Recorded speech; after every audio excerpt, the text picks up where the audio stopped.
à toutes et à tous, ravi de vous accueillir pour ce second Trend Live, l'émission que nous avons lancée lors de la parution de notre dernier Trendbook. L'objectif de cette émission, c'est de mettre en lumière des sujets d'actualité que nous développerons plus amplement lors de la parution de notre prochain Trendbook en fin d'année. Avant de nous consacrer du sujet principal de cette émission qui va être la sobriété et la durabilité dans les événements, nous allons faire un petit focus sur deux points d'actualité, comme nous l'avons opéré la dernière fois. Avant de vous présenter mes premiers invités, je tiens avant tout à remercier nos partenaires qui nous permettent de faire ce Trend Live aujourd'hui. La société, enfin le groupe Galis, qui nous accompagne encore une fois, et le studio Lavoisier qui nous accueille aujourd'hui, et les équipes de Make My Day. À mes côtés, deux invités fil rouge qui vont rester tout au long de cette émission et qui vont effectivement nous apporter leur éclairage. Je vous demande d'accueillir donc Muriel Blaillac. Muriel, bonjour. Bonjour. Et Pauline Tessèdre. Bonjour à toutes les deux. Bonjour. Alors, Muriel, vous êtes la nouvelle présidente de l'événement. Nouvelle, ça fait quand même quelques mois maintenant. Comment va l'association qui a fait sa rentrée lors d'un séminaire Elevating Day, je crois. Elevating Day, tout à fait. Un nouveau format. Nouveau format, exactement. Écoutez, l'association et les agences vont très bien. On a souhaité effectivement faire des universités d'été parce qu'après cette période Covid et cette intensité de 2022, on s'est dit que c'était peut-être le temps de se poser sur des grands sujets qui sont les sujets d'ailleurs que vous allez évoquer aujourd'hui, dont évidemment la RSE et surtout les événements à impact durable. On a eu l'occasion d'avoir Jean-François Gémen qui était présent et qui nous a effectivement dit qu'on était dans la bonne voie. Bon. On était évidemment très ravis d'être dans cette belle voie. Et puis on a beaucoup d'agences, on en parlera, qui sont d'ores et déjà certifiées. Ils ont Vincent 21, mais l'idée était de se dire comment on va encore plus loin, au-delà de comment on va plus loin dans nos événements, mais nous en tant que société, quel est notre rôle dans la grande société avec un grand S, aussi bien sur la partie évidemment environnementale, mais aussi la partie sociétale, parce que l'environnement, c'est évidemment très important. On parlera évidemment de la partie, j'imagine, la compensation carbone, mais aussi des déchets, mais aussi la partie sociétale, quel est notre rôle, aussi bien notre rôle pour nos collaborateurs et nos futurs collaborateurs. Donc voilà, un très bon début d'année, et puis un semestre, fin de semestre 2023, qui s'annonce encore sur les chapeaux de roue, et puis une année 2024, où on va en parler, la fameuse année événementielle. Voilà. Bon, super. Pauline, alors Pauline, vous êtes la directrice de la stratégie et de la RSE au sein du groupe Galis, mais vous êtes également la présidente de la commission de révision de la norme ISO 20121 de l'AFNOR, pour l'AFNOR. Vous avez d'ailleurs clôturé vos travaux il y a peu. Et on va en parler dans très peu de temps, mais effectivement, on est très ravis de vous avoir parmi nous et d'avoir effectivement la France qui a porté cette révision et les messages de l'ensemble de l'écosystème. Quel est votre sentiment après ces mois de travail avec d'autres collaborateurs étrangers notamment? Oui. Absolument. Alors déjà, merci beaucoup. Je suis ravie d'être là avec Muriel. On a donc terminé la réunion de dépouillement international des 472 commentaires. Donc, ce sont des commentaires portés sur un texte de normes qui est donc partagé par différents pays. Et effectivement, la position de la France a été bien défendue par une délégation française qui était très, très motivée, très investie et qui avait à cœur, effectivement, de partager toutes les thématiques dont Muriel a parlé pour l'ensemble de la profession événementielle. D'accord. Bon, on va creuser évidemment le sujet avec vous. En tout cas, merci. Je suis encore une fois ravie de vous avoir à mes côtés et de bénéficier de votre éclairage pour parler de, je vous rappelle, notre thème d'aujourd'hui, la durabilité et la sobriété dans les événements. Je vous propose une première séquence, petit exercice de réponse assez rapide sur deux sujets d'actualité qui m'ont paru intéressant de creuser un peu. Donc c'est parti pour notre première séquence. On en pense quoi ?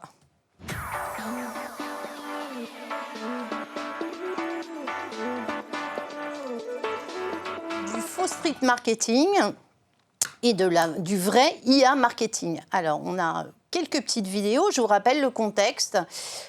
Fleurissent sur les réseaux sociaux des Reels, des stories qui ont été faites à partir d'intelligence artificielle et qui font du lancement de produits, de l'anniversaire. Alors, on a un exemple avec Aigle qui a marqué son anniversaire en faisant chuter sur différents lieux emblématiques de la capitale ces bottes iconiques, ou encore L'Oréal qui a fait défiler, si je puis dire, un rouge à lèvres remontant sur l'avenue de l'Opéra, sur une 2 chevaux. Je pense que beaucoup d'entre vous ont dû voir ces vidéos. Il y a d'autres exemples. Bon, la question qui peut se poser, c'est effectivement, ça pourrait prendre la place d'opérations en réel de street marketing, finalement. C'est vrai que ce type d'opération fait le job en termes de résonance, de visibilité, puisque, effectivement, les réseaux sociaux les ont amplement diffusés et partagés. En revanche, en termes d'expérientiel et de vécu, bon, là, on n'est pas, le compte n'y est pas, mais est-ce que, quand même, vous avez forcément des réflexions autour de l'IA? Comment vous percevez sur ce type d'opération? Voilà, vous allez vous appuyer sur l'IA pour sublimer finalement des moments en réel. Comment vous voyez les choses, Muriel, par exemple? Eh ben déjà, moi je dis très belle créativité. Déjà, c'était sublime. Nous, effectivement, on les a benchmarkés très rapidement en se disant, voilà, c'est beau. Après, il y a 2 façons de voir. La première, c'est de se dire, je fais l'autruche, de se dire, il y a une vague qui arrive sur nous, est-ce qu'on la subit ou est-ce qu'on surfe avec? Évidemment qu'il faut surfer avec. En fait, aujourd'hui, il faut savoir que la technologie IA n'est qu'au début.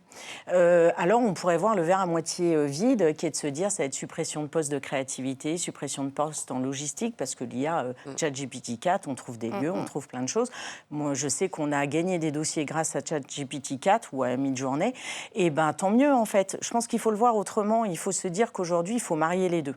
Marier les deux, ça veut dire quoi? De la conception, en fait, à l'expérience client, qu'il soit client interne ou client, évidemment, externe pour nos marques.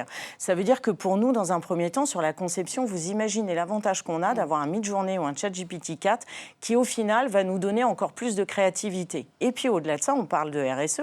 Le bilan carbone, il est quand même moindre, au final. Mais ne serait-ce même qu'en création. On va en parler certainement que nos appels d'offres coûtent très cher.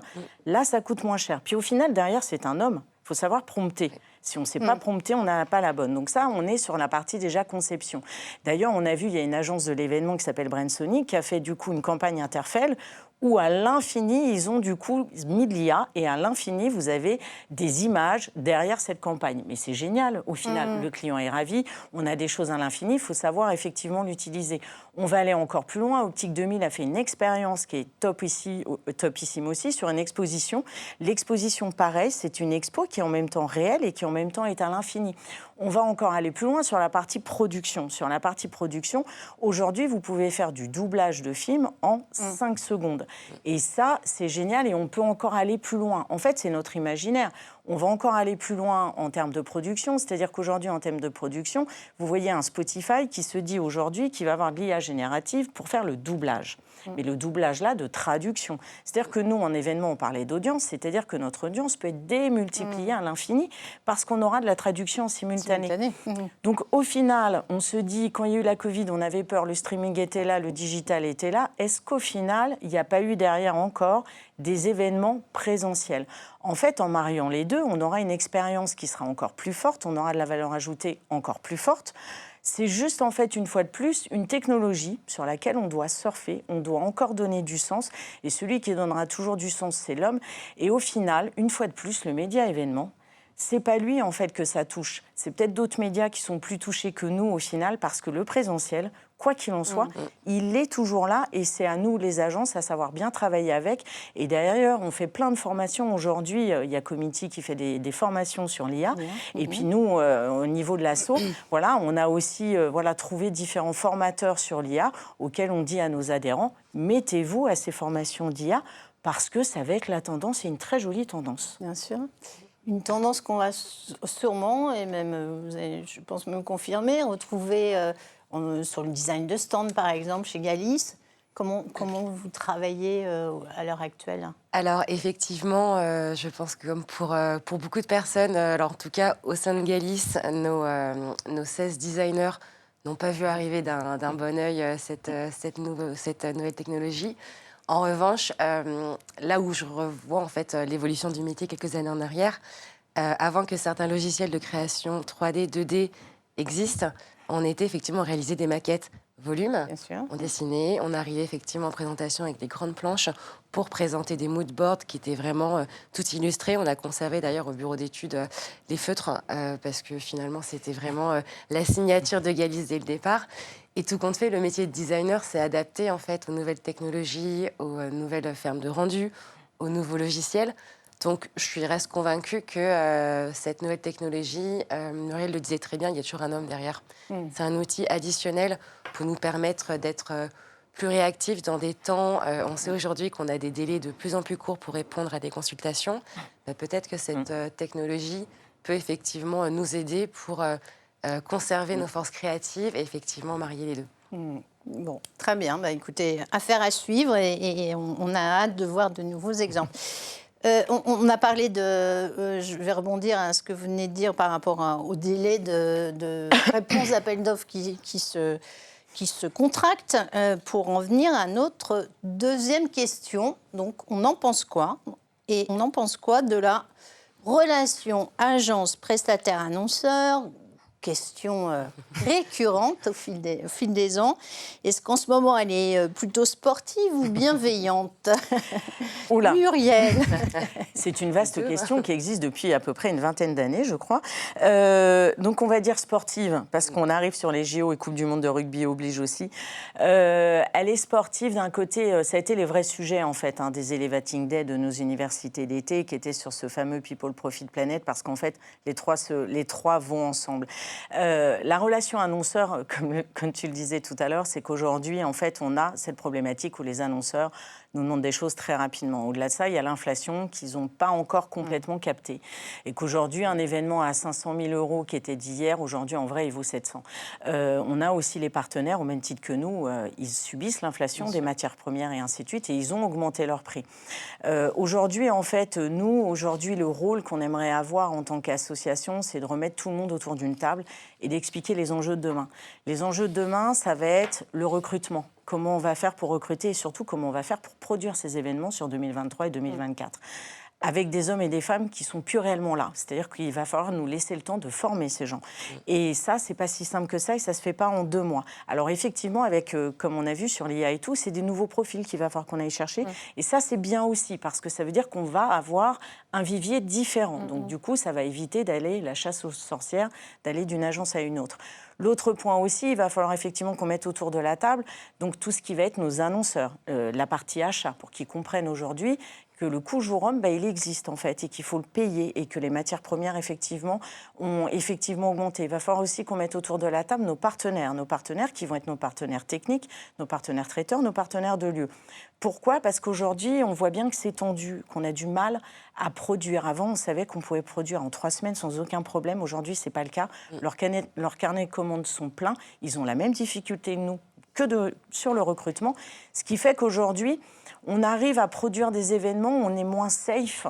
Et il faut le dire, on est moins safe qu'avant. Et ce stress-là, nos collaborateurs le vivent et du coup, nos clients aussi par la même occasion. Donc, il va falloir se mettre autour d'une table en disant, attention, là, on va jouer pendant 1 an et demi. Certainement, ce sera différent après, évidemment, les Jeux Olympiques, au niveau en tout cas du recrutement. Mais quoi qu'il en soit, la Covid a quand même fait cet effet-là, qui est un effet de se dire comment on arrive à avoir du personnel motivé, passionné, qui ont envie aussi de donner du sens à leur métier. Et ça, il faut que les annonceurs aussi arrivent à le comprendre. C'est-à-dire qu'aujourd'hui, on va parler de RSE. Quand on dit à nos collaborateurs, on va faire un événement RSE, il faut que nos annonceurs le respectent aussi. Parce que sinon, cette envie... Nous, on a des collaborateurs, ils ont envie de faire des événements utiles et pas futiles. Oui. Et donc, quand on les engage, il faut aussi que l'événement soit engagé et que l'annonceur s'engage dans ça. Et les partenaires, c'est pareil. C'est-à-dire qu'avant, on était effectivement très liés. On l'est toujours, mais on sent que c'est plus tendu qu'avant parce qu'ils ont leurs problèmes. Et c'est pour ça qu'on a décidé très rapidement de rencontrer tous nos partenaires, que ce soit du Sympas, que ce soit du NIMEV, pour de se mettre autour de la table et dire, là, il y a 2 ans, il va falloir qu'on se remette un petit peu tous d'équerre, parallèle, et vraiment qu'on travaille ensemble sur ces problèmes. Mais que vous travailliez aussi avec les organisations représentatives des annonceurs. Mais bien sûr, l'UDA et l'UDM aussi, bien sûr. Et ça, c'est des choses qu'on va effectivement faire rapidement aussi, parce que, voilà, c'est tripartite. Hein. On est certes, nous, les agences, un peu au milieu, mais pas tout le temps. On voit aussi que nos partenaires, aujourd'hui, les lieux qui sont avec les partenaires techniques, aujourd'hui, ça passe en direct avec les annonceurs. Aujourd'hui, où nous sommes, nous, au milieu de tout ça. Voilà, il va falloir un peu, à un moment donné, reprendre la main sur dire, attention, on ne peut plus tout faire comme avant, c'est-à-dire, c'est pas on fait ça et l'événement a lieu demain. Avant, on appelait et on disait, là, j'ai besoin de tant de mètres carrés, tant de machin. Ça se faisait très facilement, c'est fini, ça. Et ça, il faut que les gens prennent conscience de ça. Et aujourd'hui, on le vit bien, on a des productions qui sont tendues, vraiment. Oui, puis quand on parle de RSE, c'est aussi effectivement la qualité de la relation et de la manière dont les collaborateurs travaillent dans des bonnes conditions et pas sous une contrainte de stress permanent. Pauline, votre avis sur comment vous percevez la qualité de cette relation ? Alors, je pense qu'on est parfaitement aligné avec la réalité des agences. On le voit, hein, c'est tendu dans l'ambiance, dans les équipes, dans le suivi de production. Effectivement, chez Galis et les entreprises adhérentes de l'Unimev, on a également cette problématique d'attirer des talents pour justement faire vivre l'événementiel responsable de demain et surtout de réussir à emmener avec nous nos clients, nos annonceurs, parce que c'est par eux en fait que tout va commencer, ce sont les donneurs d'ordre. Concrètement, la profession, en fait, tout le monde est aligné, on parle tous le même langage, on est toutes et tous d'accord pour tendre vers des plans d'action efficaces et surtout être tous ensemble autour de la table et mélanger en fait ces idées. C'est primordial en fait qu'on ait une position événementielle commune pour aller discuter avec les annonceurs, leur dire que lorsqu'on participe à un salon avec un stand, c'est pas juste une grille Excel d'acheteurs à remplir avec tout un tas de labels, de normes ou autres, avec un document zip que l'on envoie. Ensuite, ça passe en moulinette d'analyse RFI et puis par la suite, hop, nous sommes sélectionnés pour potentiellement pouvoir répondre. Aujourd'hui, il faut qu'on redonne du sens en fait à la communication tripartite. On a de la chance quand même, partenaires, agences, lieux, traiteurs. Déjà, ça communique bien entre vous. Oui. C'est une petite et une grande famille en même temps. Voilà, on parle toutes et tous le même langage, donc c'est déjà un très grand pas. Maintenant, à nous d'être convaincantes face aux annonceurs. Ok. Très bien. Écoutez, je pense on reviendra sur ce sujet. Je vous rappelle qu'on avait consacré la première émission à la problématique de l'emploi et de l'attractivité des nouveaux talents dans la filière. Je vous propose maintenant de passer à notre deuxième séquence avec l'invité tendance. Notre invité qui va nous rejoindre depuis La Baule. Alors, nous avons rendez-vous avec Corinne Deneuet. Corinne, bonjour. Bienvenue. Merci de nous rejoindre à distance. Corinne, je vous rappelle que vous êtes la directrice générale de La Baule Événements et nous allons introduire le sujet de la sobriété dans les événements avec vous puisque vous avez une initiative qui m'a semblé intéressante à mettre en lumière. Voilà.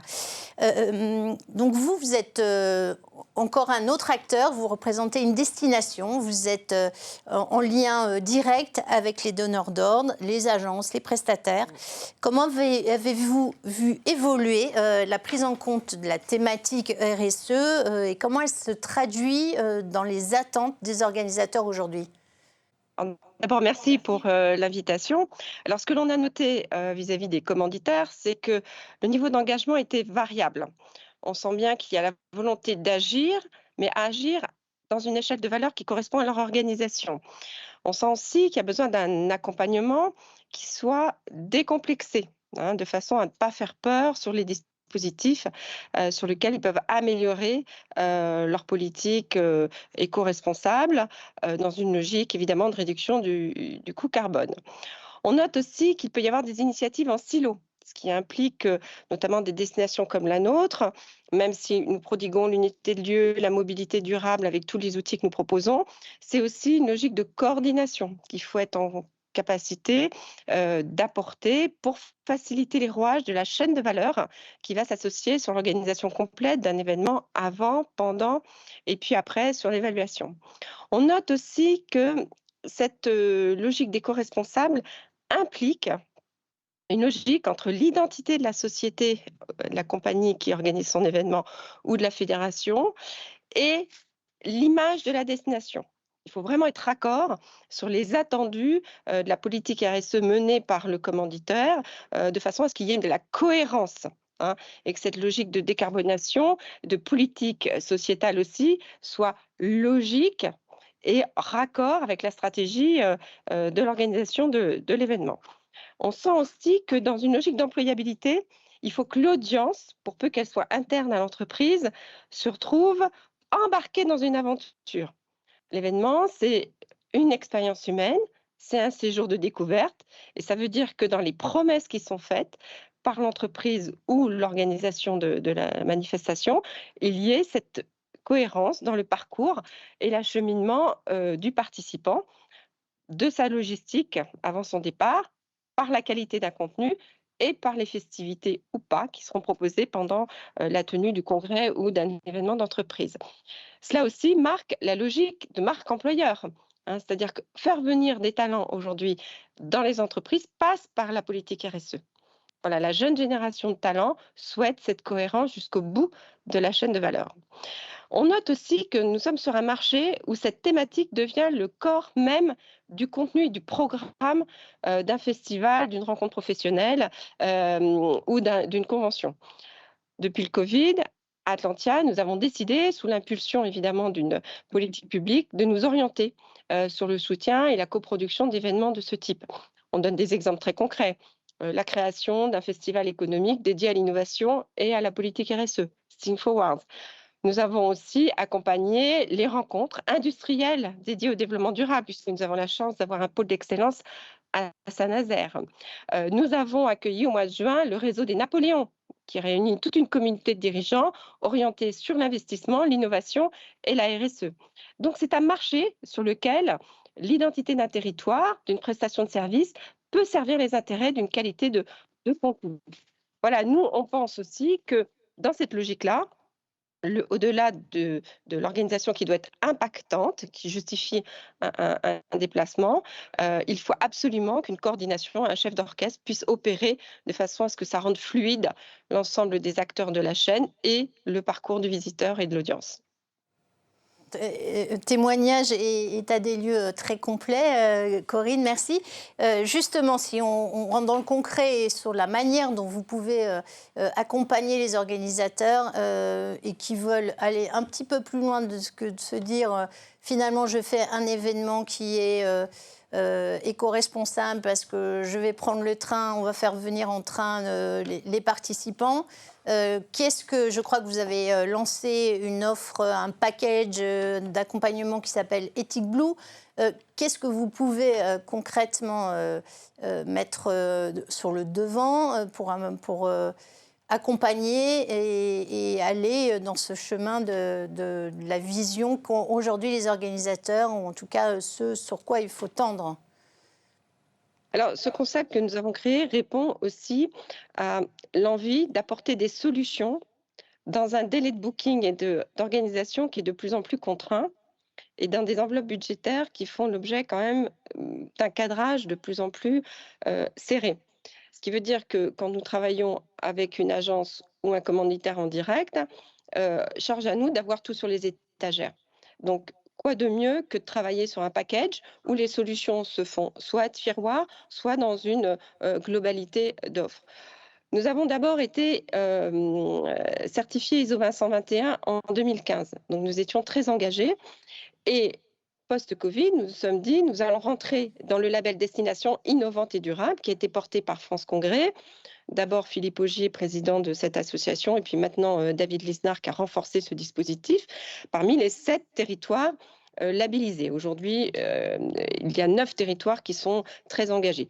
8 enjeux, 26 actions. Concrètement, une fois qu'on a répondu à ce label autour de ces critères d'éligibilité, cela veut dire qu'on répond à évidemment des solutions éco-responsables, la gestion des déchets et comment les rendre vertueux après une expérience, surtout quand ils doivent être de plus en plus réduits, la mobilité douce, qu'elle soit en acheminement, où on a la chance d'avoir une unité de lieu, le tout à pied, d'être à 500 pas de la plage dès qu'on arrive sur la Baule, de la gare de la Baule. Donc tout ça, on s'est dit, on va valoriser ces atouts.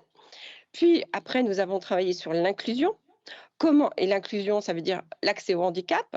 Voilà. Aujourd'hui, toutes les entreprises ont des dirigeants concernés par cette problématique qui n'en devient pas une quand on a bien travaillé l'ensemble du cheminement.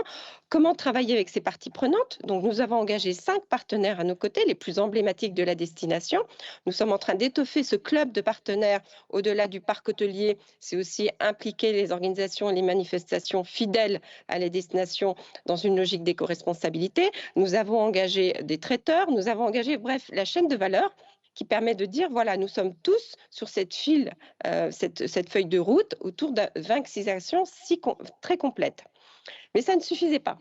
C'est-à-dire qu'une fois que nous avons rempli la grille de ces engagements, c'est comment faire au bénéfice du client une photographie qui lui permet de voir comment lui peut améliorer son système de valeurs et d'éco-responsabilité dans cet événement. Donc, on a formé nos équipes. Nous avons 2 personnes en interne en capacité de faire un bilan carbone, même s'il en existe aujourd'hui de très novateurs. Hein. Je pense notamment à Unimev qui a travaillé sur Cléo, Climate avec Green Événements. Donc ça, ce sont des outils qui existent dans la profession, que l'on doit promouvoir. Ça donne ni plus ni moins, comme il existe le Nutri-Score dans l'alimentation, demain nous aurons sûrement une évaluation de coût carbone. C'est malheureusement le terme qui est encore employé. Et une fois cette photographie faite avec un travail d'introspection qui permet d'améliorer les dispositifs qui étaient envisagés par l'organisateur, c'est quelle contribution et héritage on apporte à son audience, à son événement, à son organisation d'événements, et qu'est-ce qu'on laisse comme trace au-delà des contenus, où là, je pense vraiment que les agences font ils font déjà un travail remarquable, mais très important sur la captation d'audience. Les gens se déplacent parce que le contenu est d'excellence. Donc, une solution de contribution carbone qui permet aussi à l'entreprise de se rendre dans une logique de citoyenneté, au bénéfice des engagements sur lesquels tout citoyen aujourd'hui se met en orbite. Donc, on a traité un partenariat avec Sea Cleaners, mais nous allons aussi proposer, par exemple, au lieu de remettre des goodies, il faut absolument envisager de faire des dons, offrir des dons cadeaux à ces participants pour qu'ils se sentent aussi à l'aise dans la contribution à des associations qui ont pour vocation à améliorer tout ce qui aujourd'hui fait l'objet des orientations du GIEC autour d'associations très impliquées dans la contribution carbone. Voilà, donc c'est un package complet, au-delà de l'ISO 20121 qui était un prérequis de destination innovante et durable. On a voulu aller très loin jusqu'à la contribution carbone pour que l'héritage de l'expérience de la Baule puisse servir sur d'autres destinations, dans d'autres lieux, dans d'autres sphères.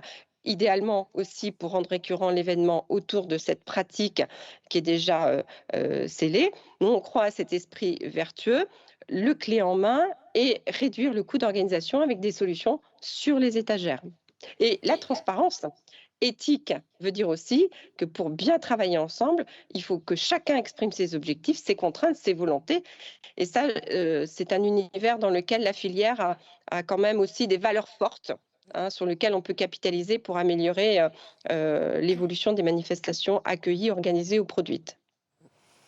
Merci Corinne pour cet éclairage très clair et surtout ce que j'aime dans ce que vous nous avez présenté, c'est les aspects à la fois factuels et le partage d'expériences et se dire que ce qui est mis en place à la Baule peut être partagé pour n'importe quelle destination. Et c'est vrai qu'aujourd'hui, on est à l'heure du partage et pas forcément à des concurrences qui, même si elles existent, ne sont pas forcément à l'ordre du jour. Corinne, je vous propose de rester avec nous. Vous intervenez, si vous le voulez, sans souci. Et nous allons passer à notre dernière séquence, qui est le bon débat.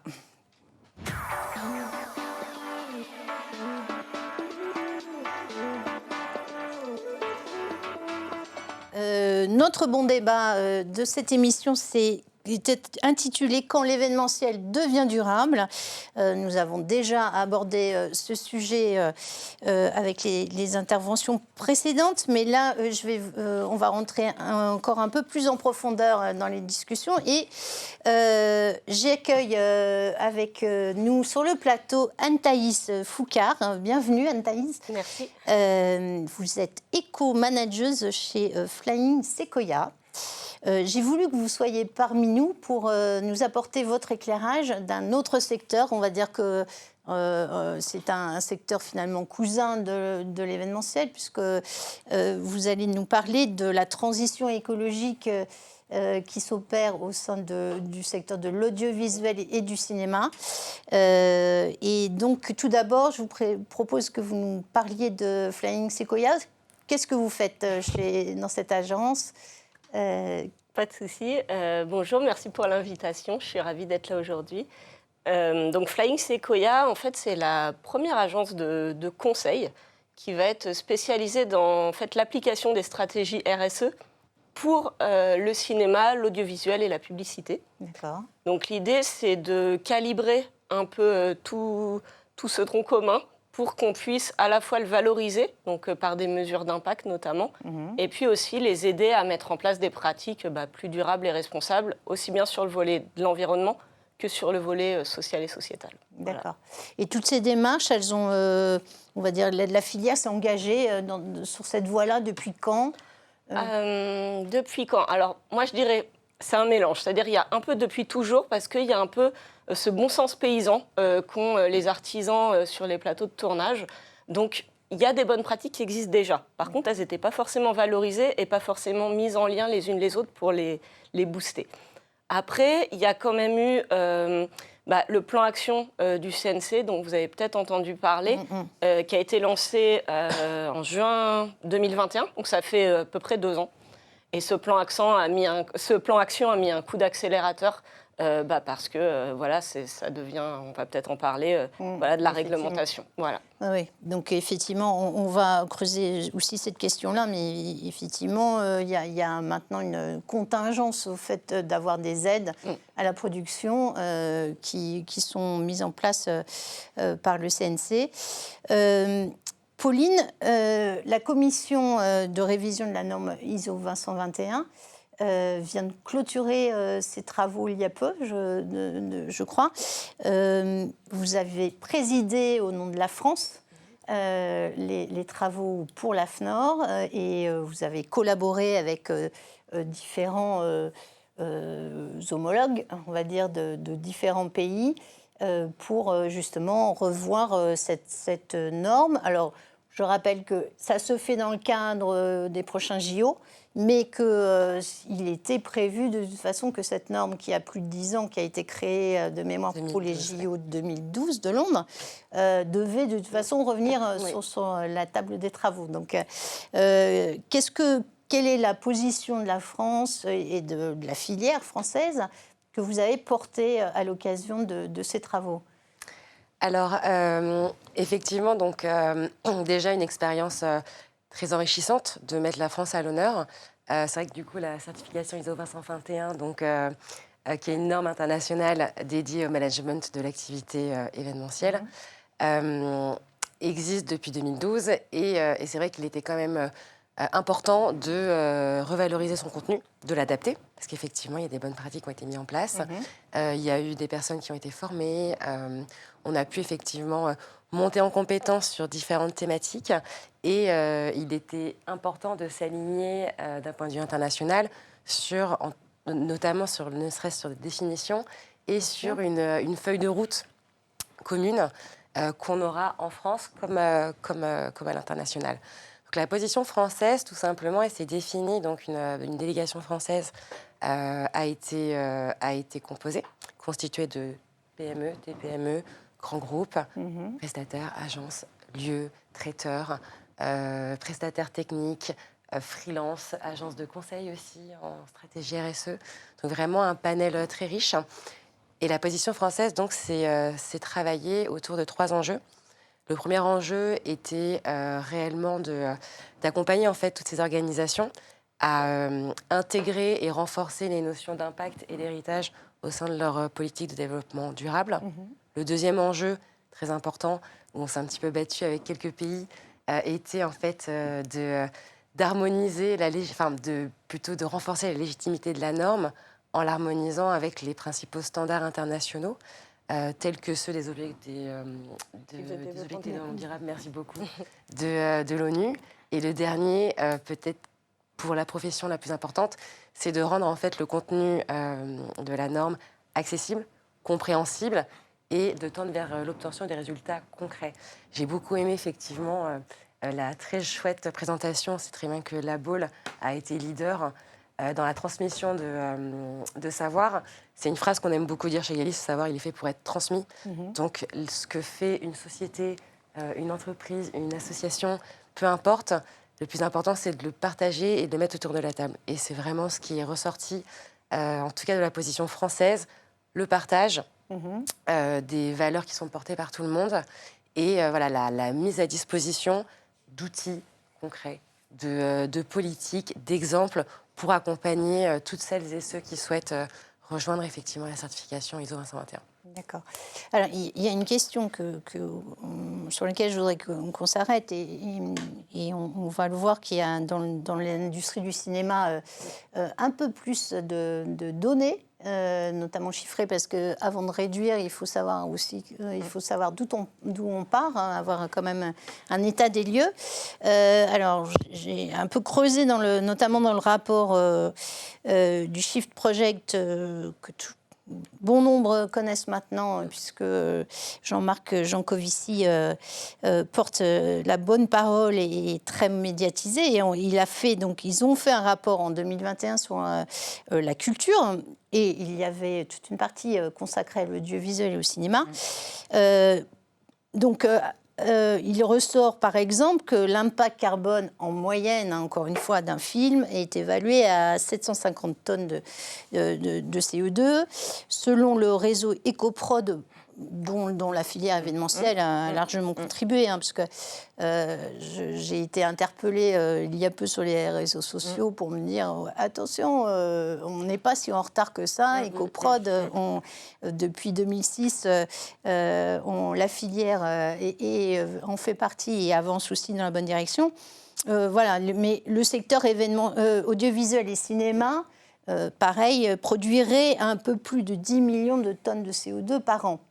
Alors, la question, c'est aujourd'hui, dans la filière événementielle, est-ce qu'on est à même de faire la big picture? Qu'est-ce qu'on a aujourd'hui comme data?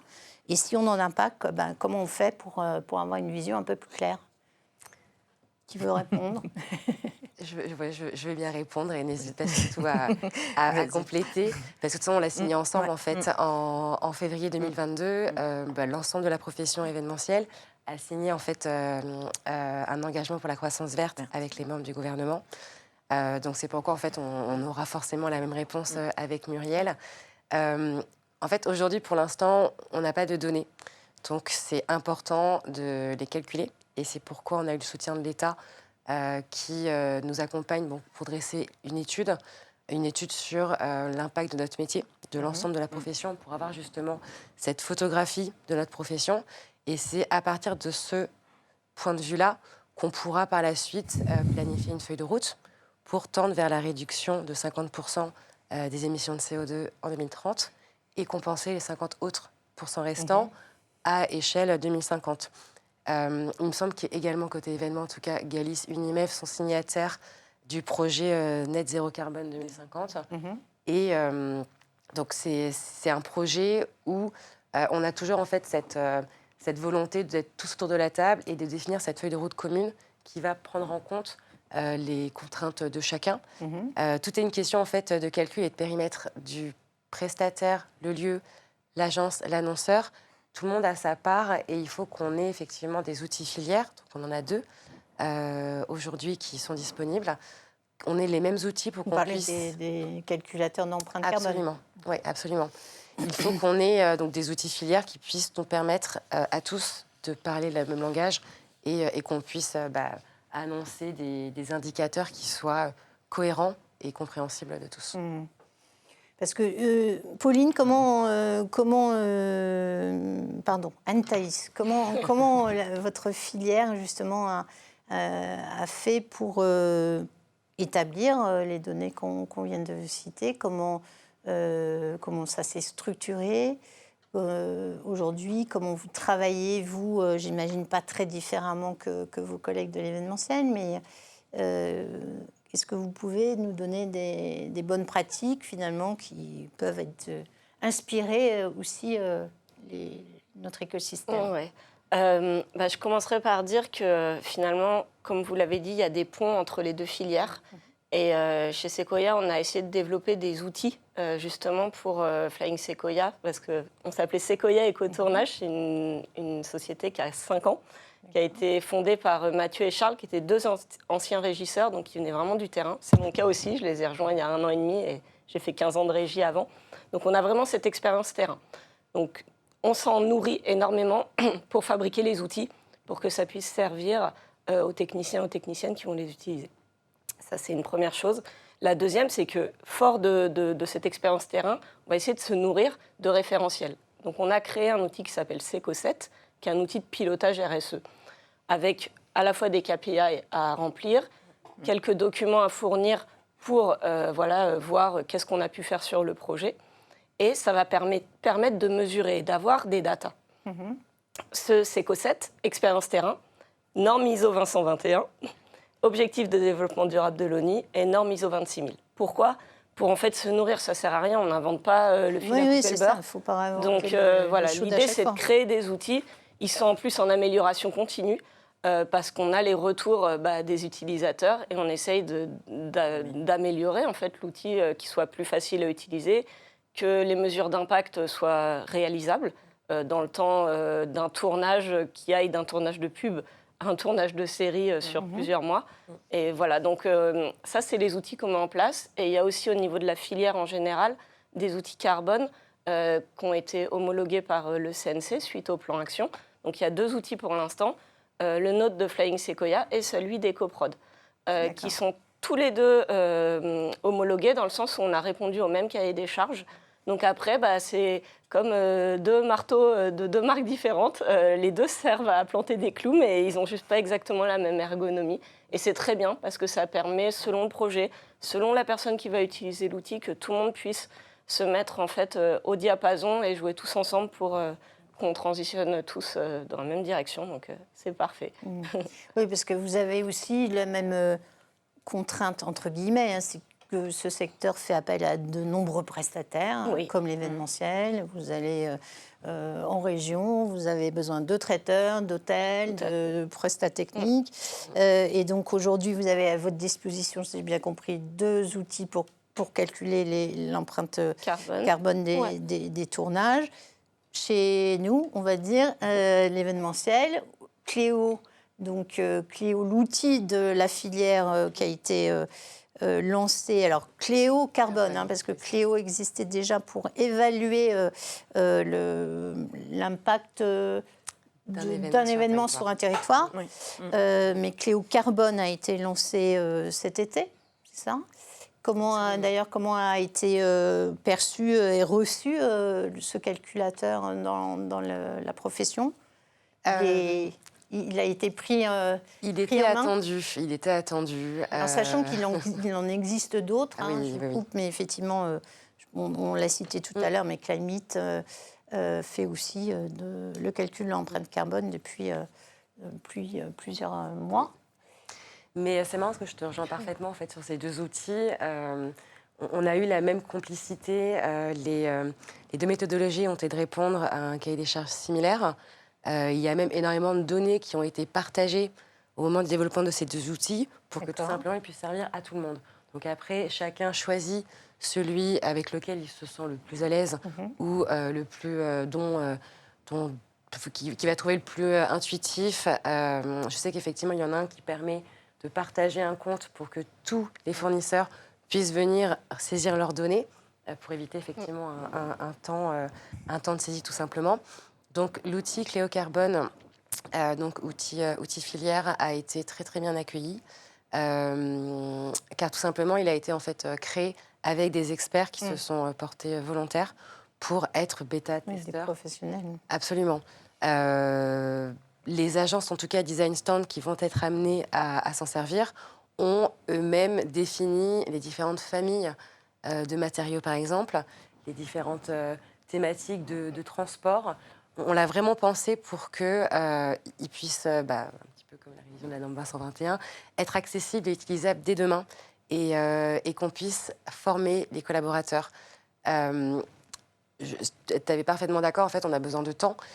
Et ça, il faut que tout le monde puisse l'entendre. On a des nouveaux profils de personnes qui vont nous rejoindre, dont on a besoin, des profils plus d'ingénieurs pour le calcul de l'empreinte carbone, des profils un petit peu plus informatiques, nouvelles technologies pour l'intelligence artificielle. Et il faut nous laisser le temps, en fait, pour toute la profession, de se préparer, de maîtriser ces outils. Ils viennent de sortir. Alors, effectivement, il y aura probablement des évolutions. Il faut effectivement se laisser le temps, en fait, de jouer avec lui et de le prendre en main, tout simplement. Ce n'est pas quelque chose qui est très facile. Le changement fait peur à tout le monde. Mais pour avoir personnellement déjà manipulé ces deux outils, ils sont formidables et en tout cas portés par toute la profession.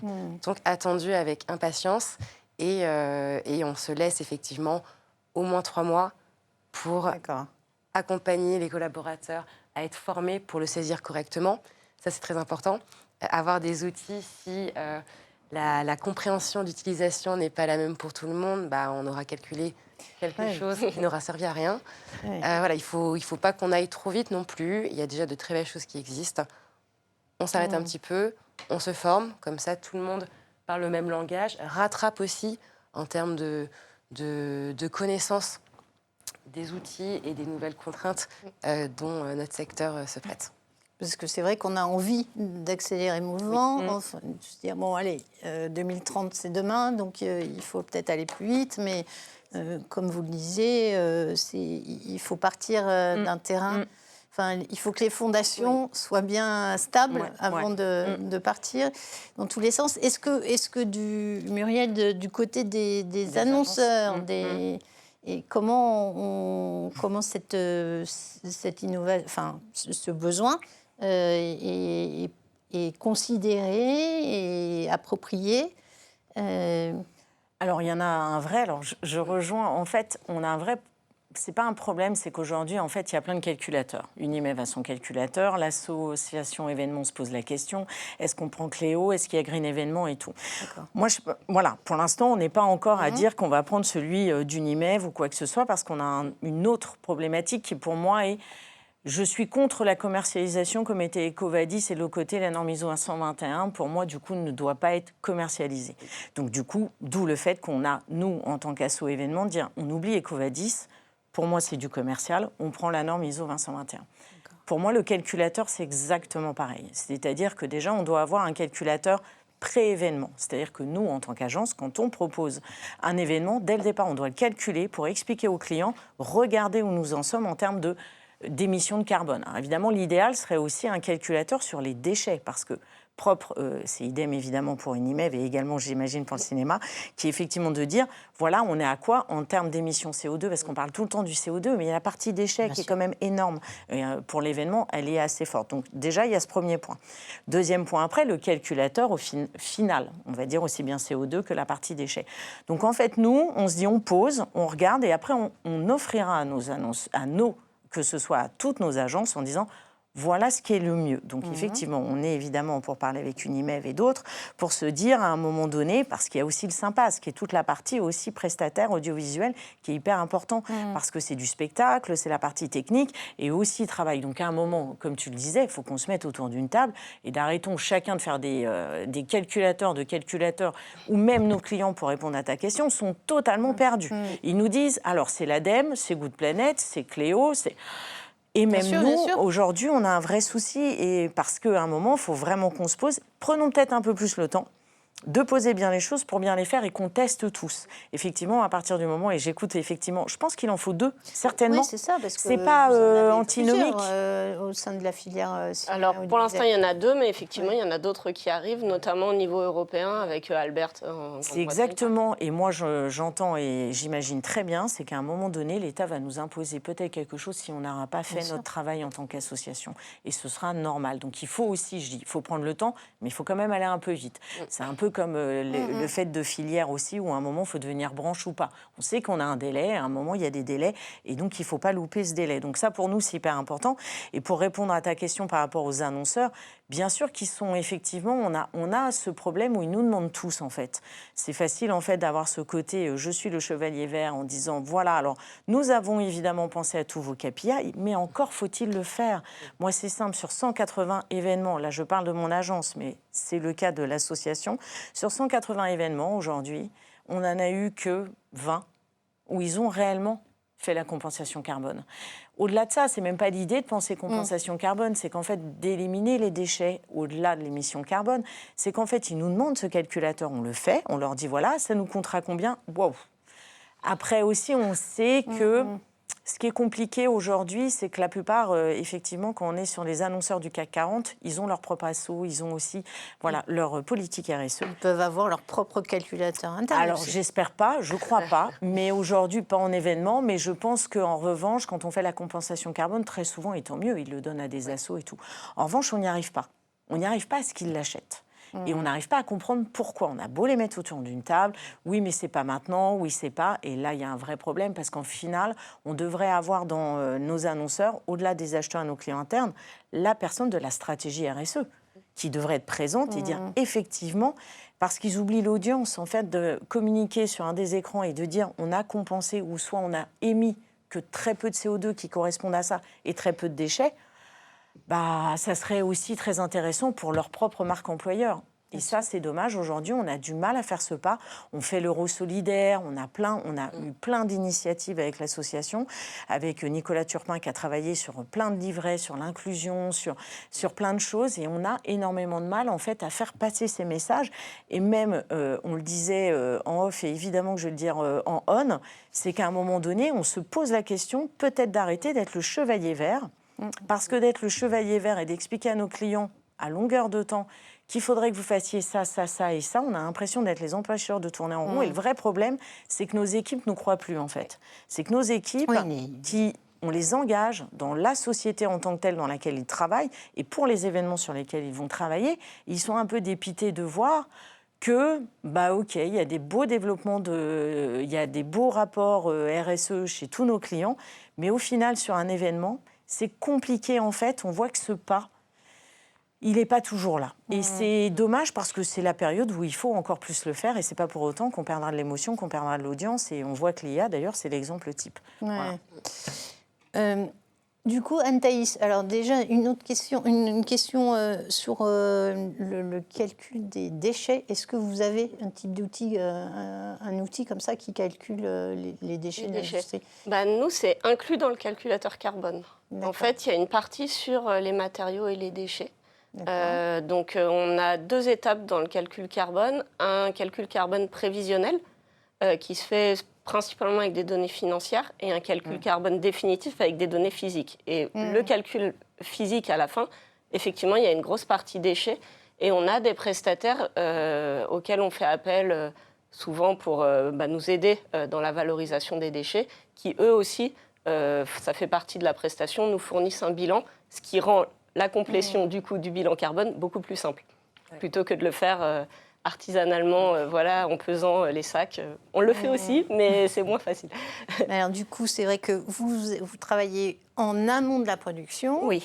Parce qu'on l'a évoqué tout à l'heure, depuis l'année dernière, si un producteur veut bénéficier des aides du CNC, des aides financières du CNC pour produire son projet, il est obligé de produire un bilan carbone donc en amont. Les deux, en fait. Les deux. En amont et en aval. D'accord. Mais je tiens à préciser que, et ça rejoint exactement ce qu'on disait, il faut laisser le temps aux gens de s'acculturer. Donc oui, c'est obligatoire de le déposer. Par contre, il n'y a pas d'obligation de résultat.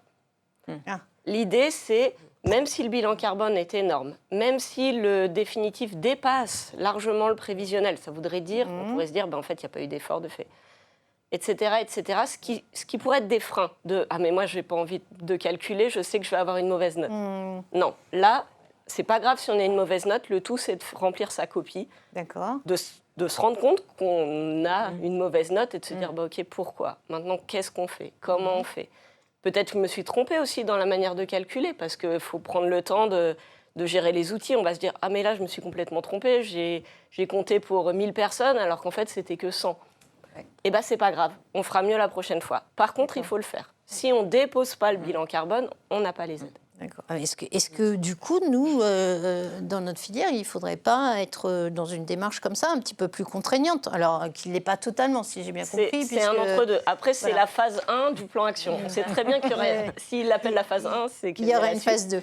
Mais voilà, on y va progressivement. Oui. Donc, qu'est-ce que dans la filière événementielle, on pourrait mettre en place pour...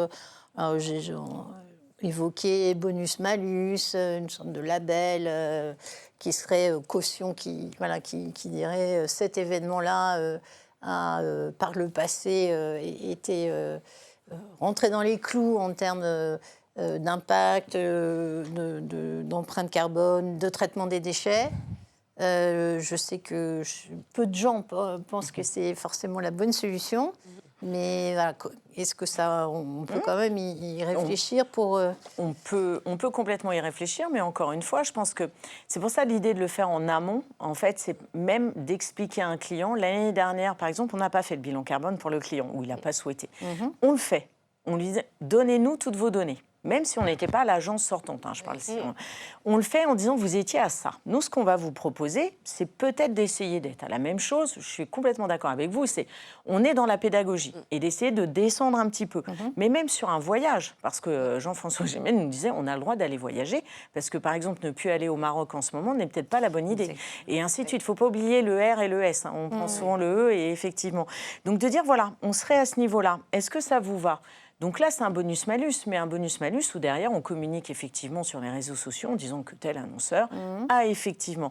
C'est pas l'agence, encore une fois, je reviens sur le même sujet. Si l'annonceur ne fait pas l'effort, on ne peut pas, nous, le faire à sa place, en fait. Donc, on peut proposer. Donc, vous voyez, on reste encore dans la super pédagogie parce qu'évidemment qu'on a envie d'arriver à ce genre de choses. On est dans l'intérêt général, là, réellement. C'est notre société de demain et c'est la société de nos enfants. Il ne faut pas l'oublier. Donc là, aujourd'hui, et surtout, moi, je prêche le fait de dire c'est aussi l'avenir de notre métier. Bien sûr, on ne l'a pas compris. Demain, il n'y aura plus d'agence, il n'y aura plus de prestat. Les lieux seront malheureusement vides. Et encore une fois, quand j'entends la bonne idée où on fait des événements territoriaux intelligents, et c'est ce vers quoi il faut aller. L'événementiel a tellement plein de choses à apporter. Aujourd'hui, effectivement, le bonus-malus, moi, je me dis pourquoi pas. Maintenant, il faut que les annonceurs se disent on teste. Voilà. Soyons plus simples, on peut le faire. C'est pas...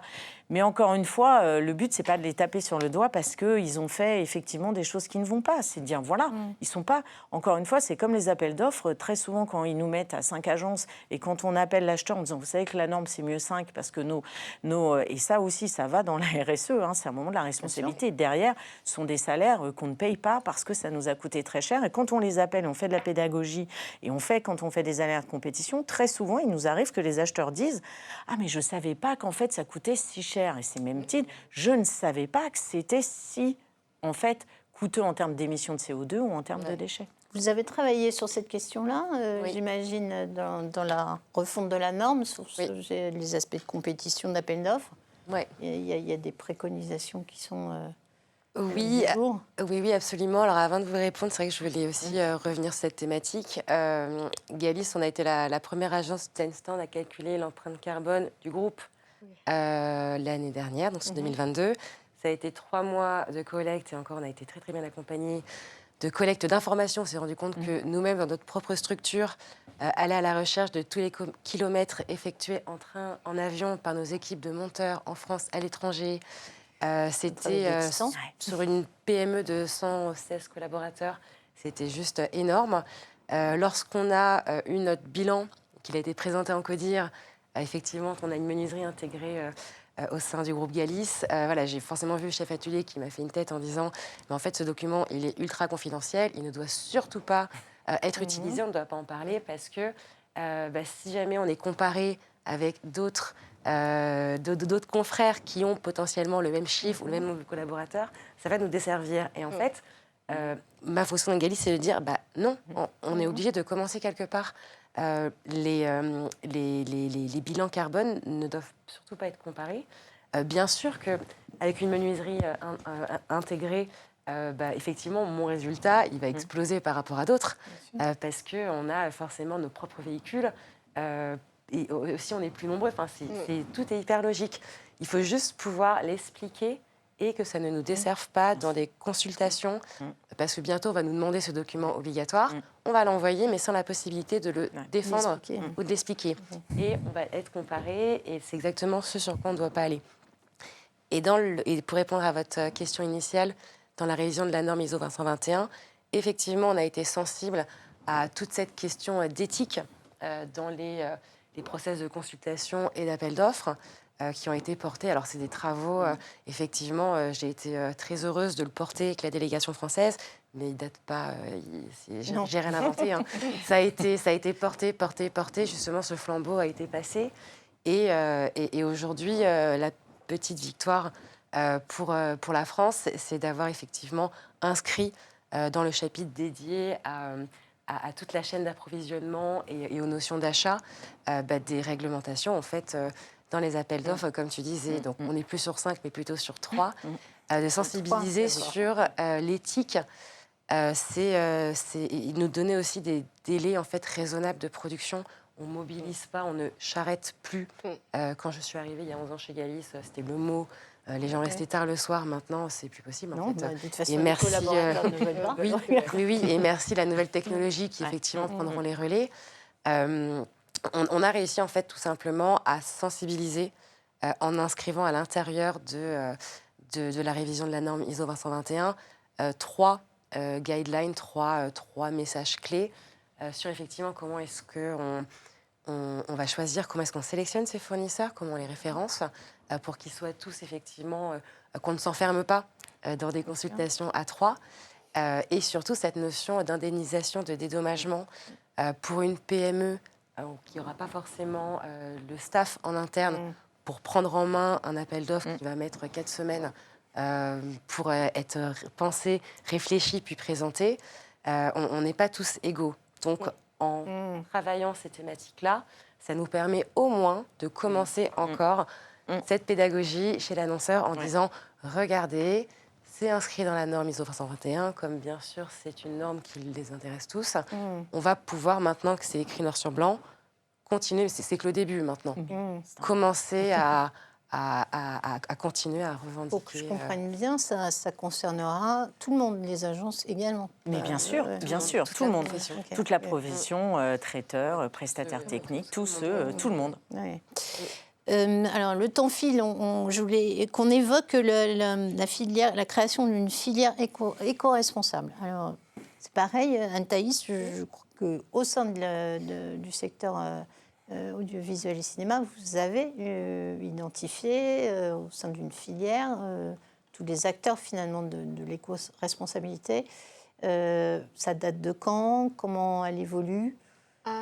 Alors, Oui, j'ai envie de dire oui et non, dans le sens où oui, nous, on a recensé dans un annuaire un certain nombre de prestataires qui peuvent aider à faire un tournage, une production plus responsable. Après, c'est pas partout, et voilà, toute la filière n'est pas, on va dire, au diapason. Après, comme je le disais, il y a des bonnes pratiques qui existent. Par exemple, je pense, il y a certains loueurs qui ont en interne de la recherche et développement, qui ont en interne les ateliers pour réparer le matériel. Voilà, qui vont valoriser aussi des savoir-faire au niveau de leurs employés sur, c'est une personne qui sait, la dernière personne qui sait réparer une caméra film, par exemple.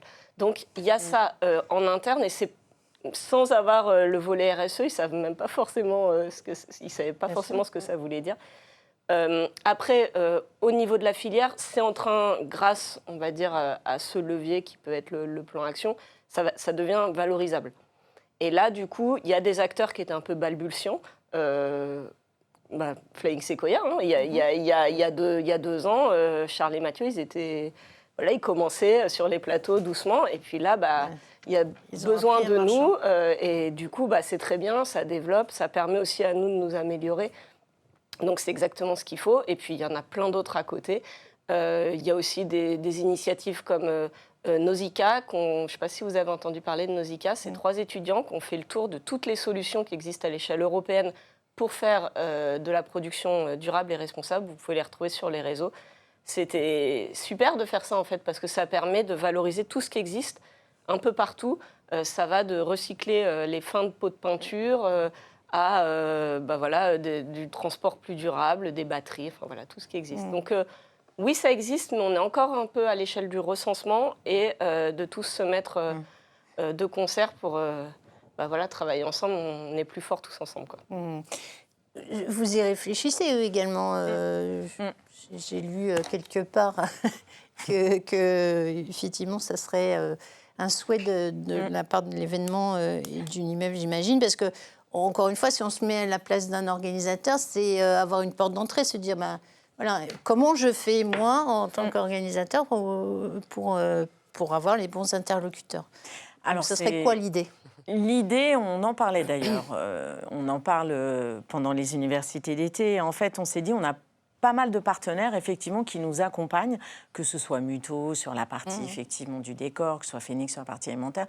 Au-delà de ça, on voit bien le côté seconde main. Et on parle d'inclusion. Pourquoi ? On se dit, si on a... il y a plein de lieux dans Paris, en province, qui sont des lieux, des tiers-lieux ou des lieux vides, dans lesquels on pourrait se dire que tout ce qui revient, en fait, des productions, qu'elles soient de stands, qu'elles soient... Voilà, où il y a du mobilier qui n'est pas toujours loué, qui est parfois acheté, qui est parfois... Et si on faisait du reuse, seconde vie, et là, on se dit, on pourrait prendre des personnes en situation d'inclusion, situation précaire, qui pourraient aussi gérer cela. On pourrait avoir effectivement des ateliers de réparation. Alors, on va peut-être loin, mais on se dit que c'est intéressant de penser notre société autrement, de penser notre association aussi autrement, où on pourrait avoir en même temps ce joli mariage entre le recyclage et le côté aussi inclusion. On trouve ça intéressant de ce côté seconde vie, qui est en fait le propre de notre métier, parce qu'au final, je trouverais ça dommage, parce qu'on repart du début, que notre événementiel aujourd'hui, ce soit uniquement je loue des choses, parce que je ne dois plus fabriquer, parce que justement, derrière, c'est des émissions carbone et c'est du déchet.